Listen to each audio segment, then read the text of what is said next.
and I am the host of the Soil Tent this afternoon, but I'm handing over this session to Jade and to Jack and to Jim, who are going to talk about a really beautiful subject. I will let them elaborate and enjoy. Hello, everybody. I'm Jade. And we've got the privilege of having this conversation on stage, and really it is a flow-on from this morning's beautiful succession planning conversation that we had in the People Tent, which really laid the ground foundation stones for this around the fact that sharing country is only an abstract construct that we need to apply because of the colonial mindset that says that country is indeed owned in the first place. We know that that can't be true. We know that the air and the bird song and the sun can't really be owned, despite the fact that we put palings in the ground and we put a piece of paper in through our legal system and through legislation that says someone owns it. Quite an unusual concept, really, and if we use that as the base, I think we can now go into the conversation about sharing country with a slightly different lens. I'm joined today by Jack Pascoe, who is a Yuin man from Gunditjmara country. Hope I got that. Living on. And Jim Osborne from southeast New South Wales from the Yambler property.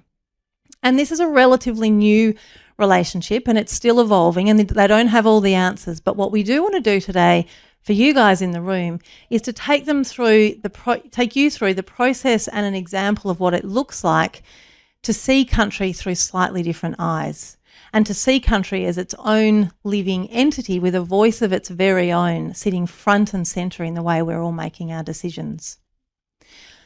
I'd like to kick us off just so that we can actually set the scene with Jim explaining exactly what Yambler is. And Jim, I would love for you to share with us that moment when you realised that things needed to look different, be different, and you wanted to set something in motion that maybe you hadn't seen done before. Thanks, Jade.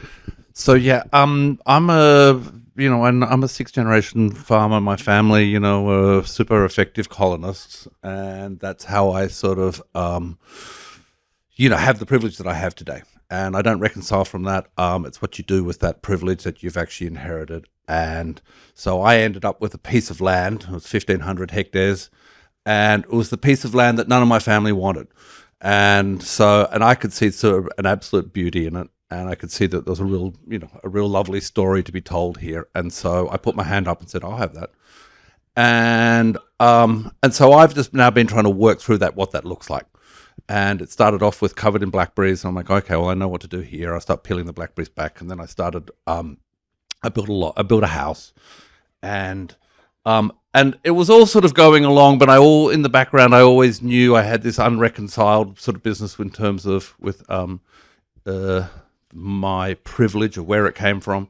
But I kept on building house and spraying blackberries.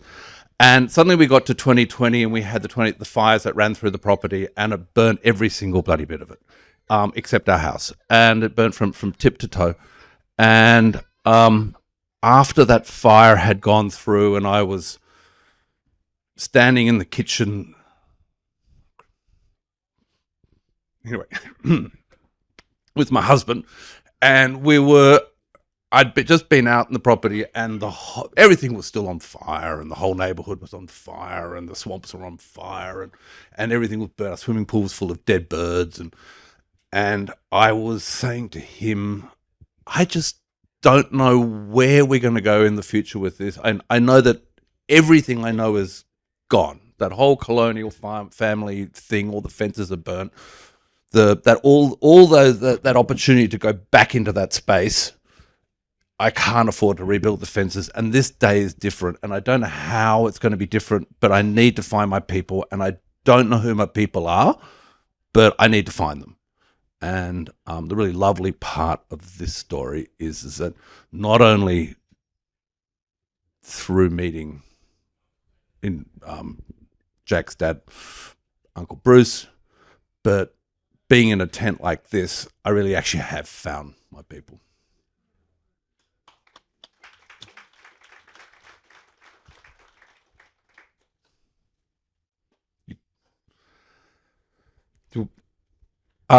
So yeah, and so with that moment, it happened to be. I'll quickly tell the story because possibly a lot of you have seen that story.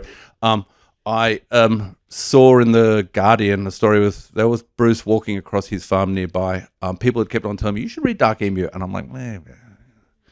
And I really was in that colonist mindset. But there was Bruce walking across his paddock with his dog, which had the same name as his dog called Yambler, and I'm like, there's a reason. And I actually believe that we should be harvesting native grasses.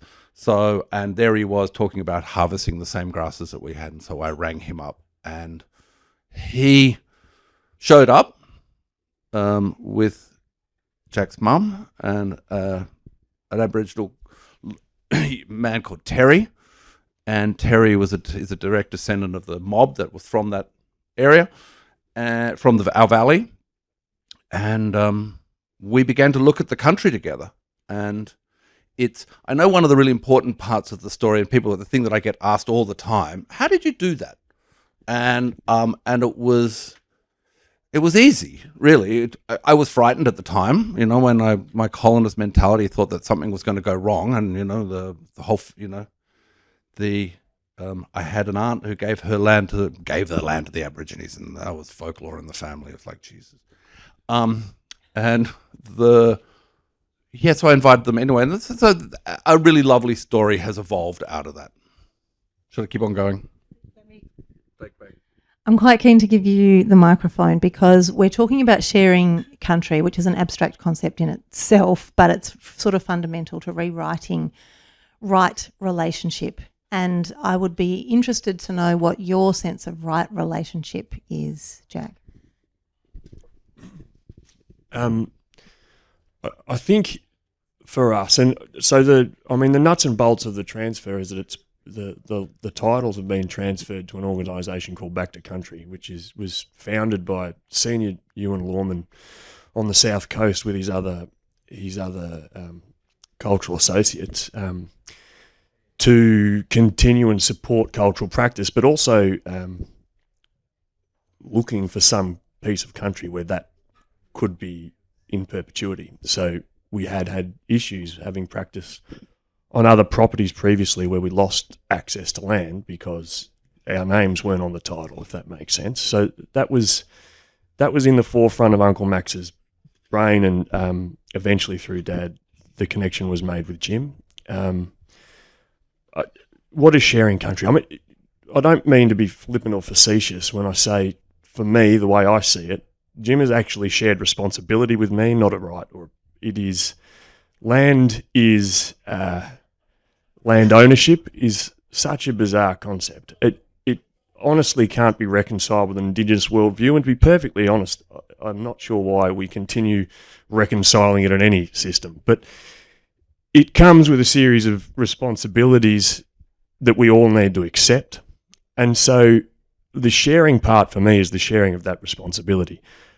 You hear constantly social scientists talk about the only way to get out of this issue that we're in, and it's a threefold crisis that we're in, is that people need to be connected with country. That's bullshit. Until people stop breathing, eating or drinking, you are connected to country and you can't avoid it. What you are avoiding, if you don't accept it, is the responsibility to care for land in the way she sustains you.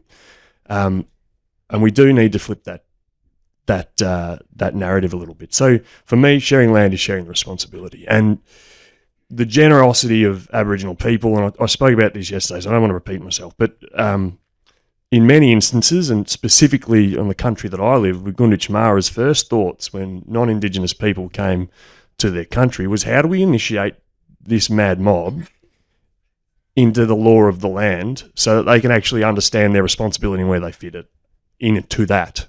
And that generosity hasn't gone away.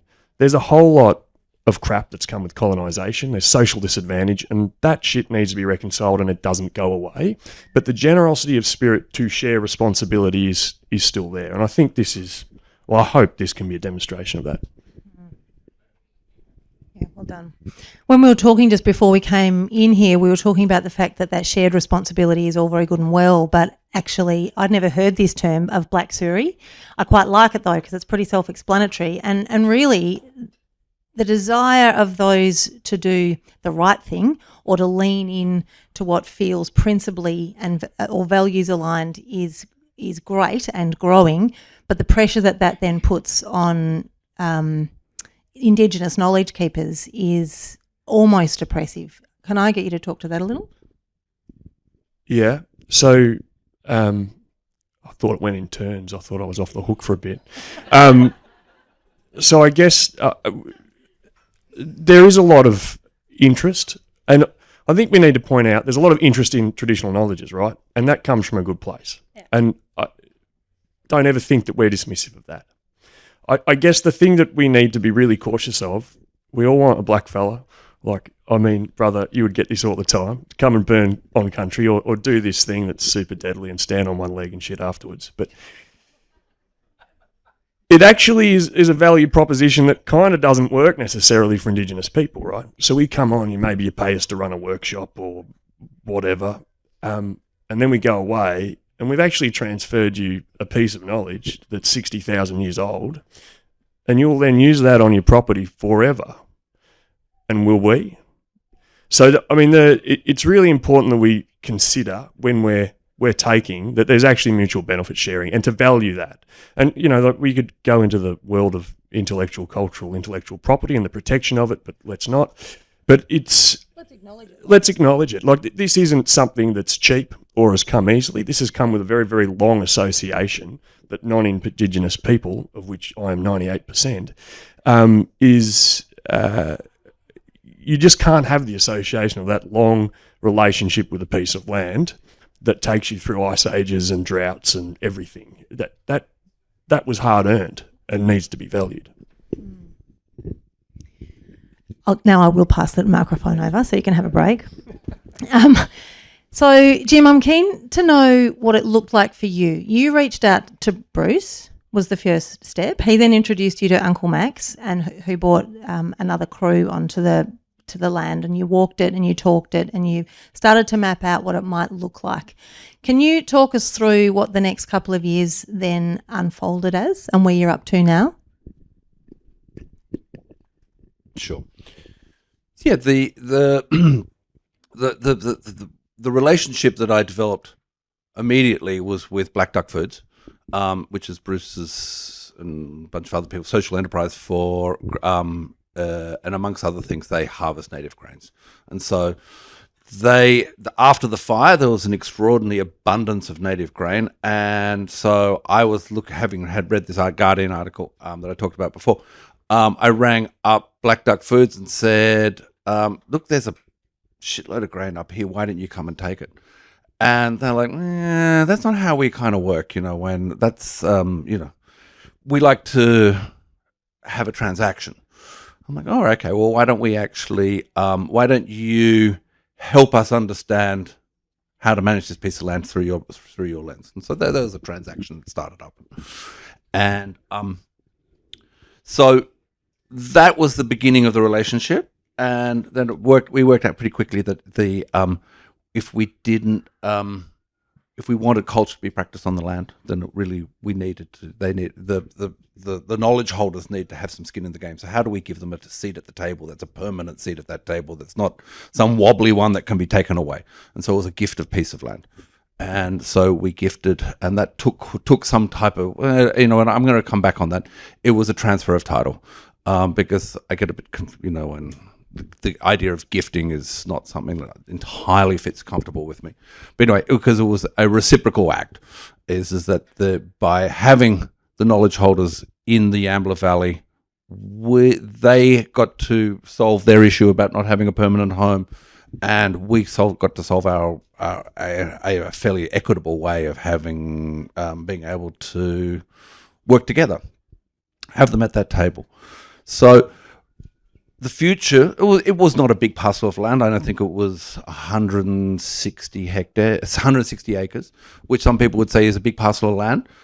It's not a big part of Yambler, but the way that we and Back to Country and the Yambler team see this relationship is that there isn't really boundaries. It's just that there's stakeholders, and that they're at that table. Because the Yambler model for going into the future is that if you were in the talk with Tanya and Josh, the Yambler model is to we've set up our own commons organisation.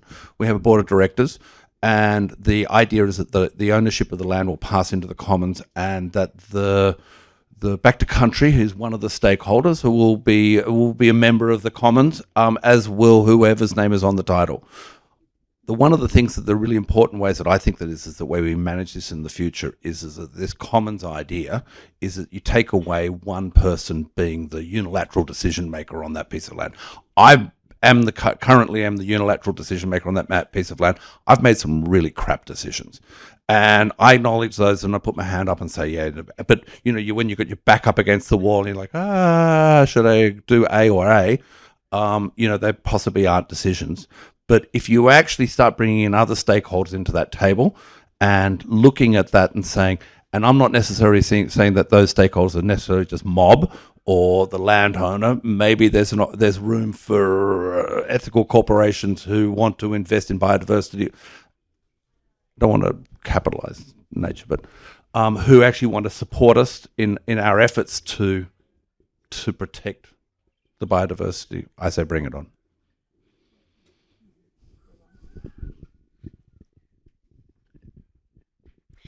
We talked earlier about the Indigenous knowledge being brought into this conversation so that we can dismantle some of the colonised approaches to the way we manage land.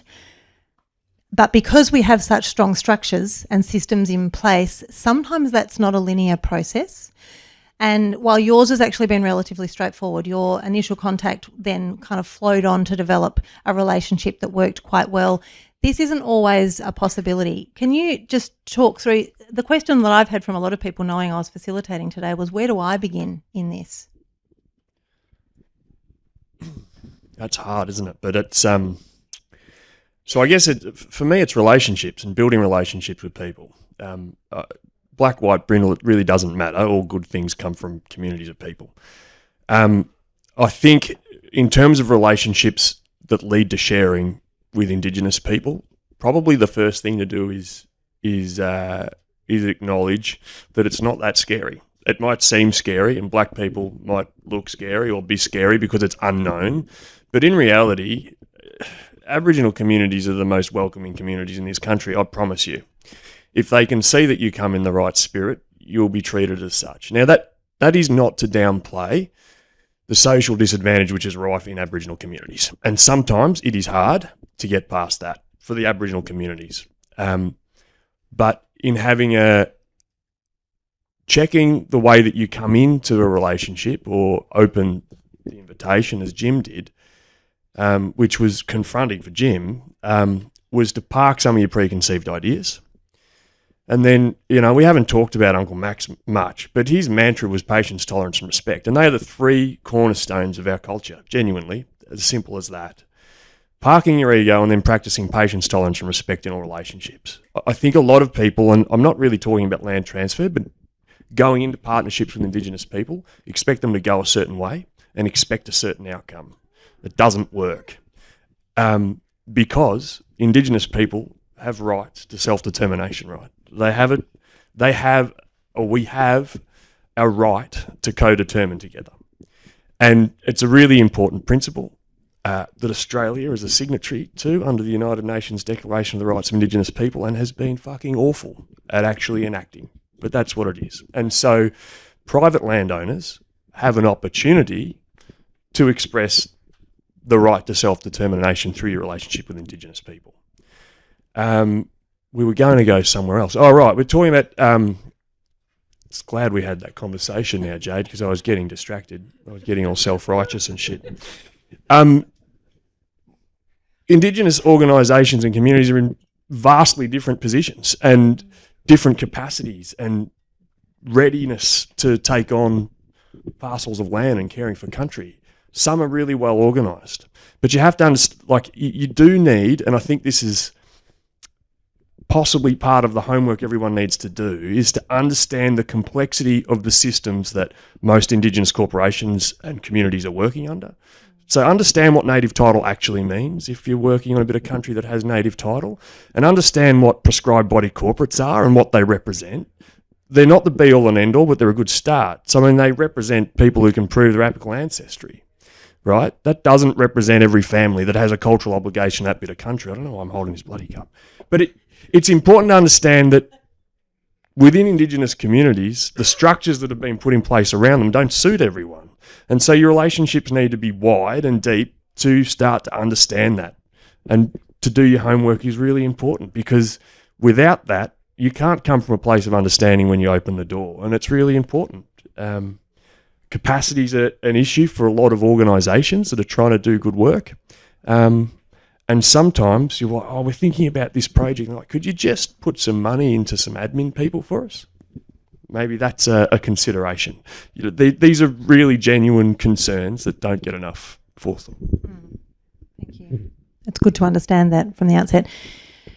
Jim, what does right relationship in a shared environment look like at Yambala?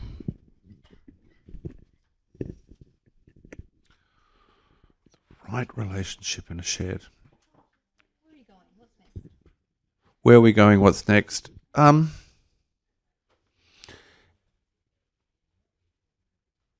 Where we're going? No, sorry, I got a little bit lost there. Ultimately, at Yambala, we think that the next thing is to go to the drawing table, to the drawing board, and co-design how we should manage this piece of land, and bring these stakeholders, bring various different stakeholders, whether, as I've said before, they could be all sorts of different people, but to come to the table and actually, one of the difficulties we have at Yambala is that we feel that if we're going to do things differently and we're going to value biodiversity, we're going to value our relationships, we're going to value culture, we're going to value a whole swag of elements in the landscape that have not been valued before, have not been understood before. And when I took over Yambala, we've got 4 critically endangered species on the property. We've got about 25 threatened species. And whenever I mentioned the endangered species, everyone goes, shush, shush, shush. Because, when that meant that the government was going to come in and tell us what to do. So, at the end of the day, there's so much we need to understand to be able to manage that piece of land adequately, or to be adequate custodians of that piece of land. And if we don't, and so our goal at the moment is to bring all the knowledge holders to the table and co-design what that property should look like in the future. And ultimately, if it's a success, then we'd like to demonstrate to other people this is the way that to inspire other people to do the same. And our goal is to see change at scale.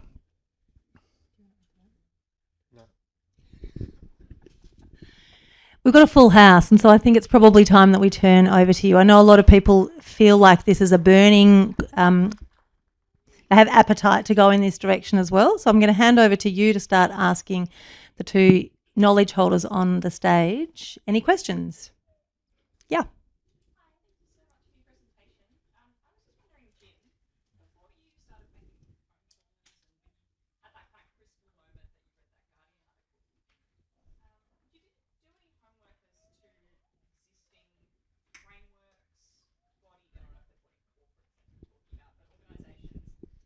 Had a plan for if you're a landholder and you're looking to decolonise food systems and to decolonise that piece of land that you're on, these are the steps that you take. Was there any precedent that was set before you?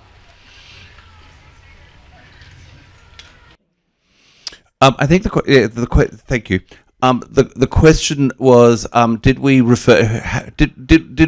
look at other examples and other frameworks to inspire us for that change? And I'm a really crap studier of other things, and also I get into a panic when I do look at other people's models, because I feel like that's going to actually influence me.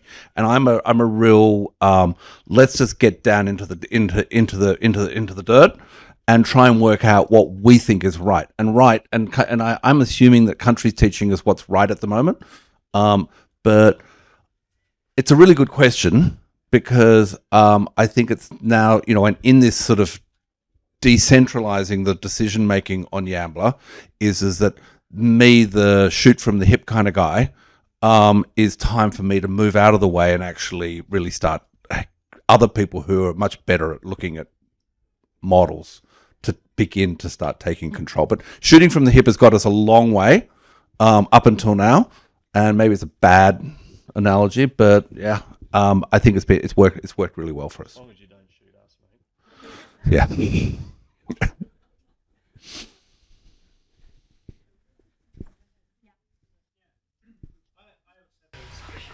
It's about how do you, coming from, you were saying your history being colonising families, you put it, think about the future of the farm in regards to time and when it comes to planning. I know you said that the next stage is to look at the drawing board, but are you thinking now more broadly into the future and when you're planting grains or working with biodiversity? Has your, I suppose, your perspective of time and legacy, how has that changed since starting on this journey working with people from the indigenous? The question was, over time, from that moment where I first started doing it to now, how's that? I think how's my thinking changed over time, and how are we planning for the future? Look, the thinking has changed a whole bunch. And I think one of the really important, when we're talking up before here, we're talking about that moment where I realized that we were on country. When I first invited Bruce out to come, and Bruce and Lynn and Terry were walking around country, and I realized that there was this whole bunch of information that they were sharing amongst each other that was cultural knowledge, and that at that moment, I might be going down a rabbit hole here, but anyway, go with me. At that moment, I realized that there was a whole bunch of cultural information that existed on that piece of land, and as the land owner or the title holder, did not entitle me to that knowledge, and this is where some of that ICIP conversation. And so how's that changed over time? Ultimately, the big change over time, and this is our biggest goal, is that I often referred to people as me as is changing it for the model from me being the big fat controller. People say I'm fat shaming when I say that, but into a more shared model, and that is the ultimate the way that lands, how this project's going to be a success is it's not about me. I think it's really worthwhile pointing out is that I'm in a really, and going on from the earlier session this morning about the succession planning, I don't have children. I don't need Yambler to put food on my table, and so I'm in a really luxurious position. I'm in a very privileged position where I can actually take risks that most people can't take, and I appreciate that. But I also think that if I didn't take these risks and didn't explore these possibilities, then it would be immoral for me not to do it because of the privilege that I have. And ultimately, in the end of this process, through that privilege, I'll be able to demonstrate to other people the mistakes that we've made, the successes that we've had, and actually make it not quite so scary. I'm just at the very ground level of this sort of thinking and building up a relationship with people in the Wiradjuri country. And one of the things I'm finding is the terminology and language. And there's words like stewardship, stakeholder, and just words and also how do I identify with people to start, because there are issues between the different language groups in our area, and I don't know how to navigate really. Yeah, and it's not easy to navigate. Right, no. The The question is around, I guess, knowing the right people to engage with, and the challenges that, you know, the group's not necessarily getting on, and around challenges of terminology. So I think you used steward and stakeholder. Yeah, it's important because language signals our intent, right? And I know a lot of mob don't want to be referred to as stakeholders. They want to be referred to as rights holders. You know, we've been renting this place at a peppercorn to you, mob, for 200 years. And to be honest, you're not getting your bond back. So if we start from the fact that you're having these conversations as peers, I think is important. I don't mean to be flippant or facetious. Genuinely having that, and to think about the language that we use all the time. And maybe we need to talk about too the term traditional owner. Like it's not an Indigenous term. It's a term that's been created by legislation. It has a legislative meaning. Most Aboriginal people don't think of themselves as landowners. They think of themselves as custodians or stewards. And you know, we argue as much as you do about the use of words. And don't worry, traditional owner signals something, but really it's not about ownership. It's about working with country and accepting the responsibility. So we all have a shared responsibility. So yeah, thinking carefully about how we use terminology is important. Navigating the politics that plays out in community is a real challenge. It's a challenge for all of us. Don't think that in the transfer of title to back to country there hasn't been politics, and we will go through that for the rest of our lives. I have no idea, and I don't mean Anthony Albanese politics. I mean the stuff that happens between Indigenous groups all the time, most of which stems from a colonial system that's been plonked on top of us, right? And even in the way we think about language groups and these hard boundaries, that's an abstract. It's not a thing. So if you know, Yambala is a really important songline for our people moving from the coast up for Wunan for ceremony in the mountain country, right? But it wasn't just our mob using that pathway. It was many mobs using those pathways up into the mountains to do that, to come together.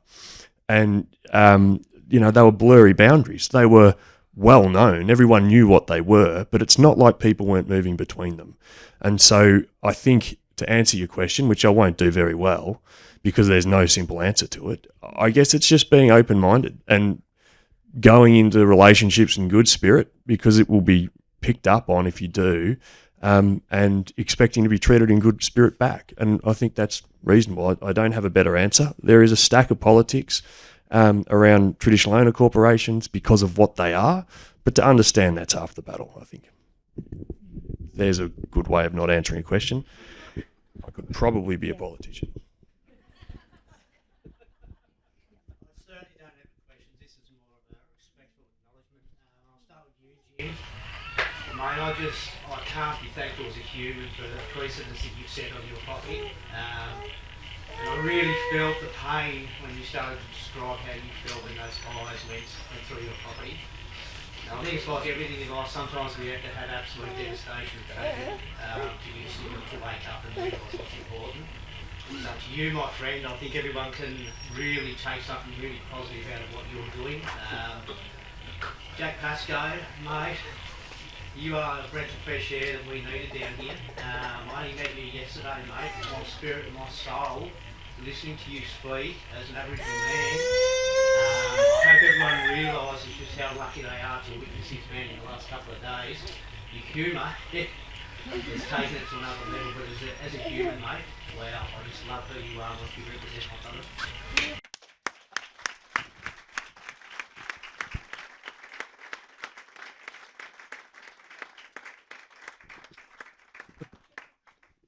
Thanks, Bryce. I mean, it was a real privilege to be on stage with you yesterday and very quickly get to know you over the last couple of days. We'll genuinely back at you.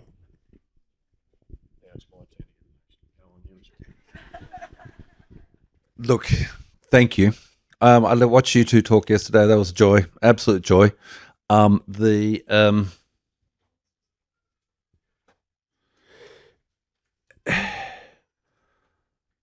I ask myself questions all the time about what's my motivation for doing this. and it's, and I have to ask myself, and I look at it and go, am I doing this so people go, you're a good guy, or I am actually doing this for genuine, because I think this is the right thing for country. And while it's really lovely for you to acknowledge it, and thank you, it does feel a really lonely path sometimes. And being in this room full of really, really supportive people, is actually makes it worthwhile. So thank you.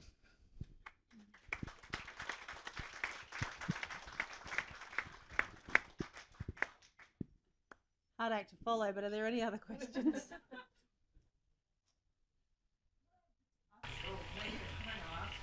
I read in an ABC article several months ago, I think it was after the Fitzroy floods in the Kimberley, there was an Indigenous woman who said there's not many people around here because they'd all been evacuated, a lot of them had, and she said country misses. Can you expand on that concept? Because I think that's a beautiful concept. I think that's a beautiful concept. The country is living and it actually misses the caretaker that's not there anymore. And I just think that was so beautiful, and I would think we could all, as people who have our names on the title, think we could learn a lot from that and get a better understanding if we investigated that broader.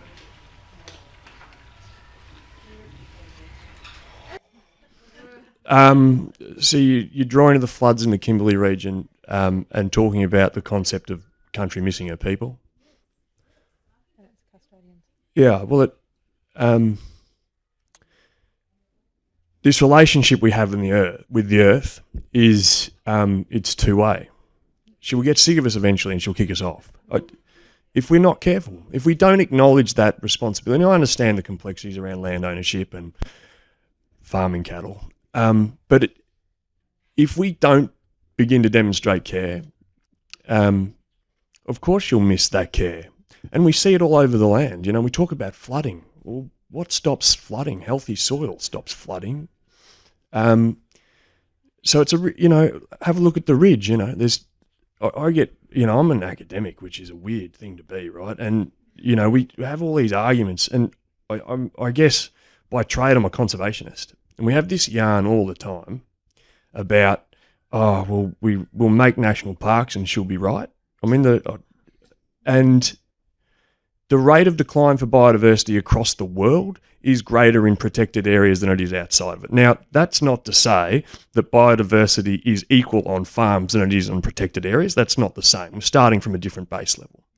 But it does mean that we need to acknowledge we have a serious problem in the way we care for country, in the way we've treated agricultural land for 200 years, but also in the way that we're treating what we've deemed unfarmable loosely and then put protections over. So we need to talk. There's an organisation called Country Needs People. It's not for a bad reason that it's called that, right? It's a reason. People need to be on country. We need to be observing it. If we understand it, that means that people who live with that piece of country need to be there looking after it. Because, again, the weird bit of me being an academic is we write papers, right? And then everyone transfers that knowledge and thinks it's applicable to everything, but every bit of country is so different. And it can only be from a relationship with that piece of country, and that might seem a bit esoteric, but farmers get that. You actually need to observe your country, and when someone tells you how to manage it, it doesn't work half the time because it's so different. So, yes, we need to be on country, thinking about it.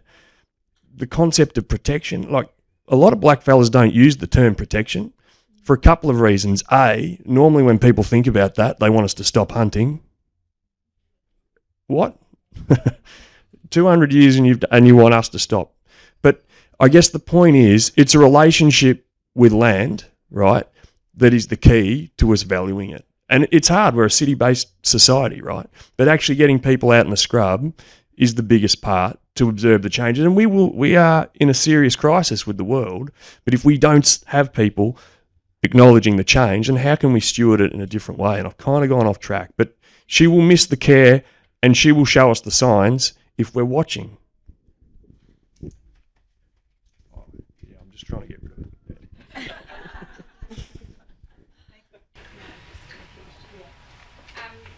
Jack, one of the last things you said was about how do we initiate this mould into the responsibility of caring for country.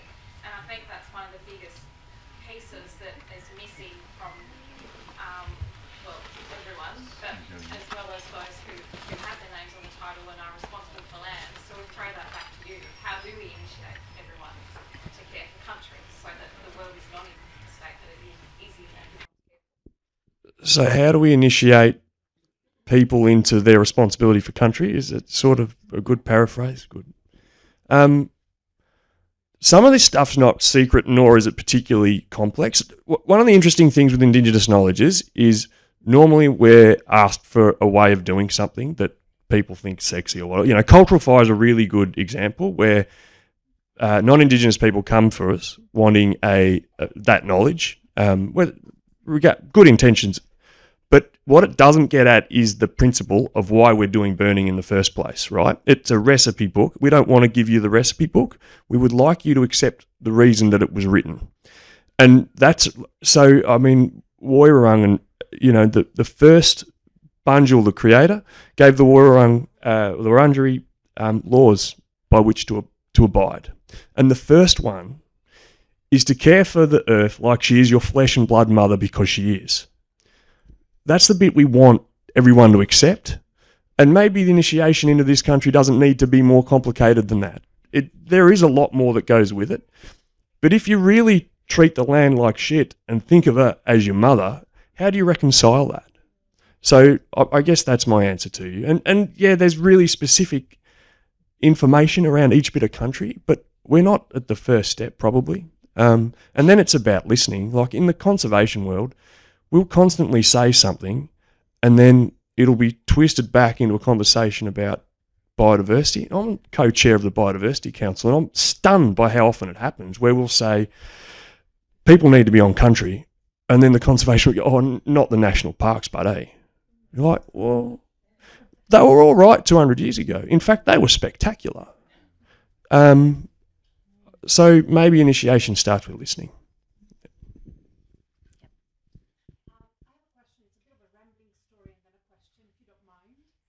Big voice. As long as I don't have to paraphrase it all.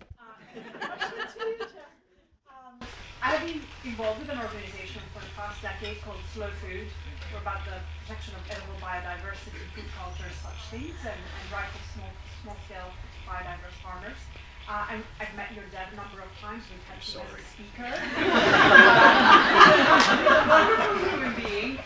But we were having this conversation with him about, and in light of climate change and all that is happening around us, and having this, so the background story is having European-style agriculture on a land that really shouldn't be having European-style agriculture.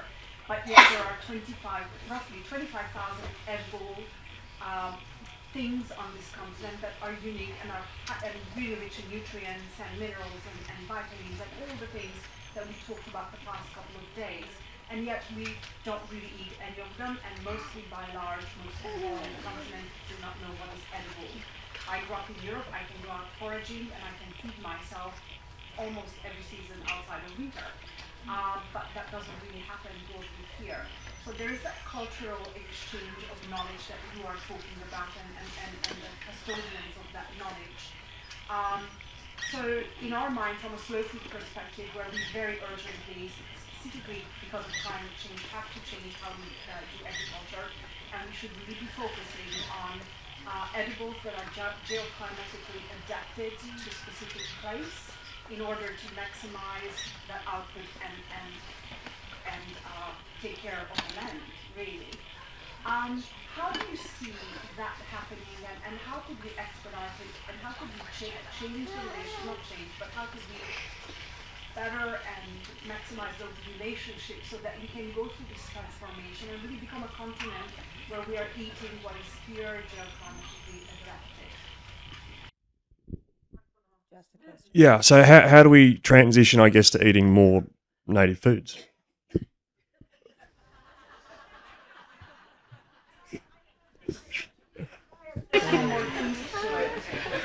We were in the other tent just an hour ago, where Peter Gilmore or one of our most esteemed chefs was talking, and I asked him the question, you as a restaurateur who has experimented broadly, his menus are amazing,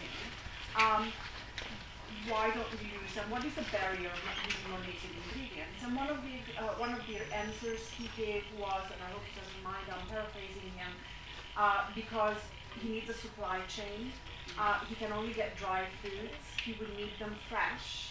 And also some of the native edibles need some improvement. So for example, an apple that came from Central Asia 10,000 years ago was really largely inedible, but through 10,000 years of improvement through farming, it has been improved to the apples we have today.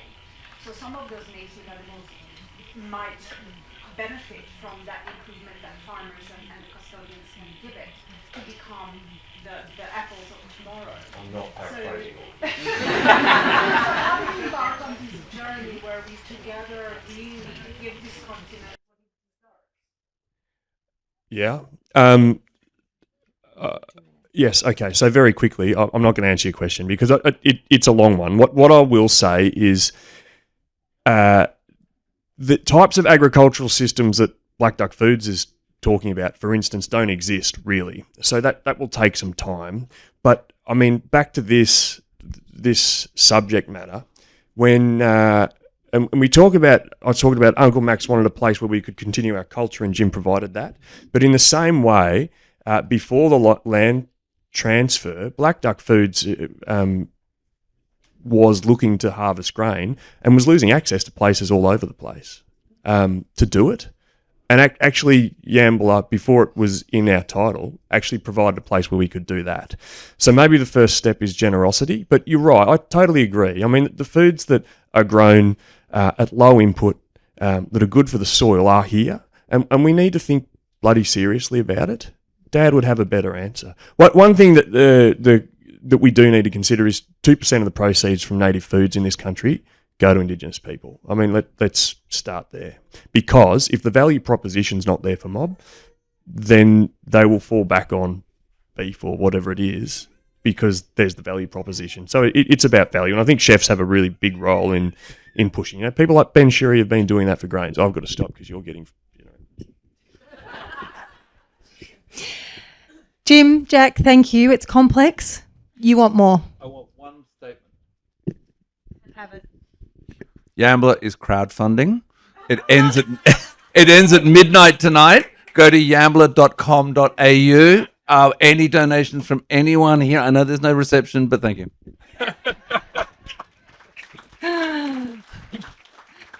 Sadie, I'm going to hand to you in 2 seconds, Sadie. I just want to...